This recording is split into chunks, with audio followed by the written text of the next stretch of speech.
నిన్న మెదక్ నియోజకవర్గంలోని కలెక్టరేట్లో వివిధ శాఖల అధికారులతో జరిగిన అత్యవసర సమావేశంలో మైనంపల్లి రోహిత్ మాట్లాడుతూ పలు అంశాలపై అధికారులను అప్రమత్తం చేశారు.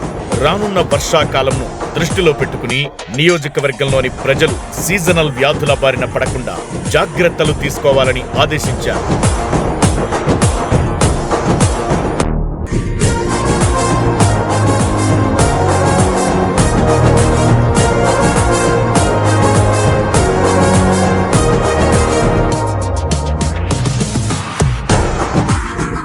అంతేకాకుండా తమ కాంగ్రెస్ ప్రజా ప్రభుత్వంలో ప్రజా సంక్షేమానికి అత్యంత ప్రాధాన్యత అని మరోసారి గుర్తు చేశారు.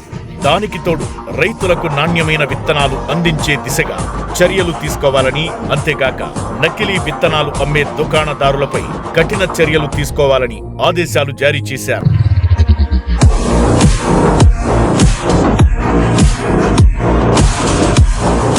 వచ్చే వర్షాకాలంను దృష్టిలో పెట్టుకుని నియోజకవర్గంలోని చెరువుల పునరుద్ధరణ పనులను వేగవంతం చేసే విధంగా అధికారులతో మాట్లాడారు.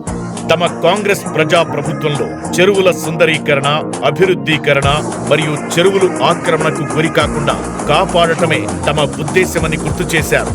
పై విధంగా అన్ని శాఖల అధికారులతో సమన్వయం చేసుకుంటూ వారిని పరుగులు పెట్టించుకుంటూ మెదక్ను అభివృద్ధి పదంలో ముందుకు తీసుకెళ్తున్న డాక్టర్ మైనంపల్లి రోహిత్ కు ఖచ్చితంగా కేబినెట్ లో పదవి వరిస్తుందనడంలో ఎలాంటి సందేహం లేదు.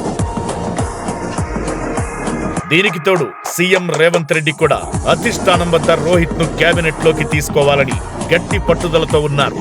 దానికి కాంగ్రెస్ హైకమాండ్ కూడా పూర్తి సానుకూలంగా ఉందంటున్నారు రాజకీయ విశ్లేషకులు. కొన్ని రోజులలో జరగనున్న రాష్ట్ర కేబినెట్ విస్తరణలో సీఎం రేవంత్ రెడ్డి మొదటి చాయిస్ మెదక్ ఎమ్మెల్యే మైనంపల్లి రోహిత్ అంటే అవుననే అంటున్నారు రాజకీయ విశ్లేషకులు.